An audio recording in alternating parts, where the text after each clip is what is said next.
আসসালামু আলাইকুম। বিগত দিন থেকে এখন পর্যন্ত আমাদের পাশে আপনারা সহযোগিতা করেছেন, যা অনস্বীকার্য। আমরা 40তম ক্যাডেট সাব ইন্সপেক্টর ব্যাচে ট্রেনিং থেকে অব্যাহতি পাওয়া 321 জন আজ আপনাদের মাধ্যমে গণপ্রজাতন্ত্রী বাংলাদেশের অন্তর্বর্তীকালীন সরকার, মাননীয় প্রধান উপদেষ্টা ও দেশবাসীর প্রতি দৃষ্টি আকর্ষণ করছি। আধুনিক, দক্ষ, স্মার্ট পুলিশ গঠনের লক্ষ্যে পুলিশ নিয়োগে নতুন নিয়মাবলী অনুসারে 2023 সালে 11টি ধাপে নকআউট পর্বে অর্থাৎ একটি ধাপেও বাদ পড়লে পরবর্তী ধাপে ওঠার সুযোগ নেই। নিজেদের যোগ্যতার প্রমাণ দিয়ে শতভাগ স্বচ্ছ নিয়োগ প্রক্রিয়ার মাধ্যমে উত্তীর্ণ হয়ে আমরা বাংলাদেশ পুলিশের সাব ইন্সপেক্টর হিসেবে 2023 সালের 4 নভেম্বর বাংলাদেশ পুলিশ একাডেমি সারদাতে ট্রেনিংয়ে যোগদান করি।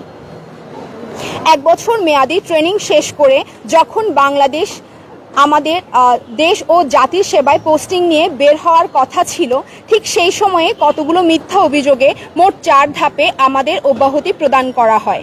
বাংলাদেশ পুলিশ একাডেমির 113 বছরের ইতিহাসে এমন কখনো ঘটনা ঘটেনি। সম্মানিত সাংবাদিক ভাইয়েরা ও বোনেরা, প্রথম ধাপে 257 জনকে মাঠে হইচই ও নাস্তা না খাওয়ার মতো মিথ্যা ও সাজানো অভিযোগ এনে 9 অক্টোবর শোকজ দেওয়া হয়।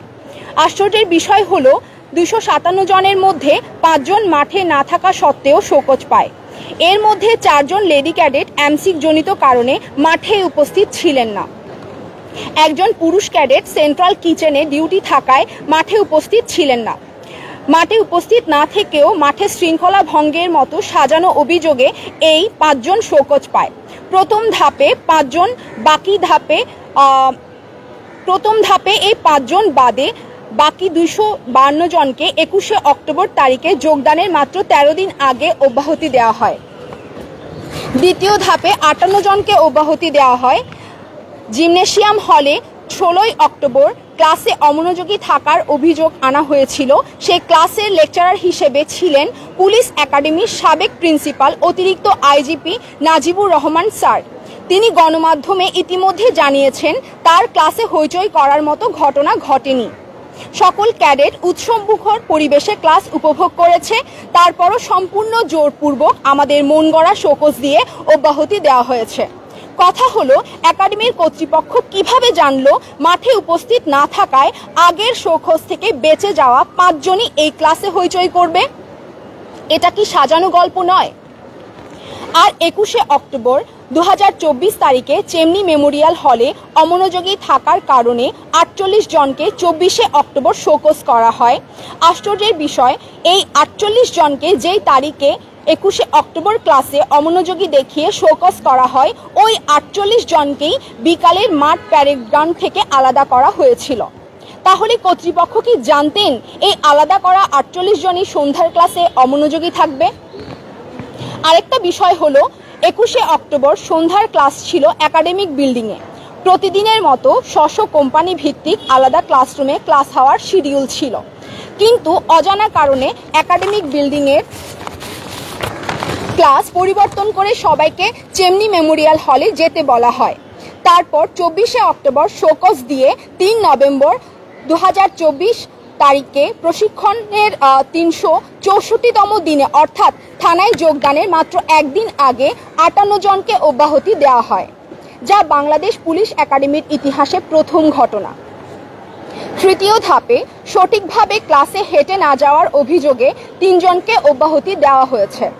চতুর্থ ধাপে 29 ডিসেম্বর 2024 তারিখে 8 জনকে অ্যালাইনমেন্টে দাঁড়িয়ে হইচই করার অভিযোগে এনে শোকজ করা হয় এবং 1 জানুয়ারি 2025 তারিখে প্রশিক্ষণের 422তম দিনে অব্যাহতিপত্র প্রদান করা হয়।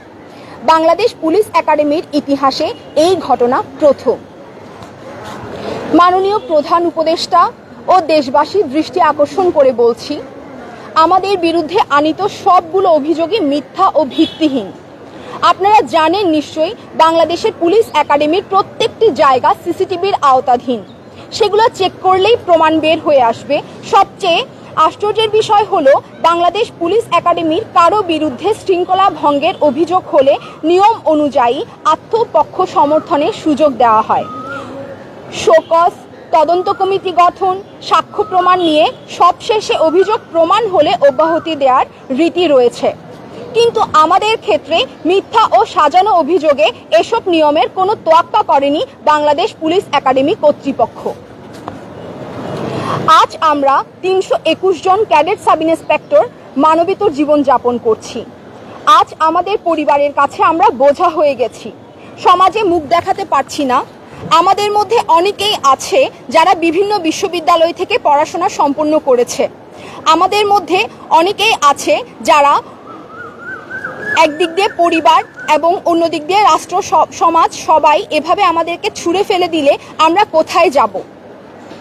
একজন নাগরিক হিসেবে আজ আমাদের কি বেঁচে থাকার অধিকার নেই? এই ঘটনার পর থেকে ৩২১টা পরিবার অনিশ্চিত ভবিষ্যতের মধ্যে পড়েছে।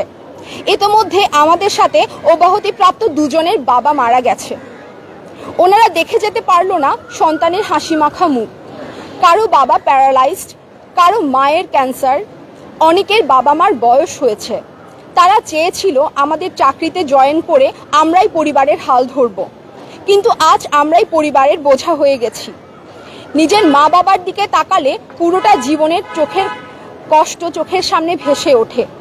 সারা জীবন কষ্ট করেছে আমাদের প্রতিষ্ঠিত করতে,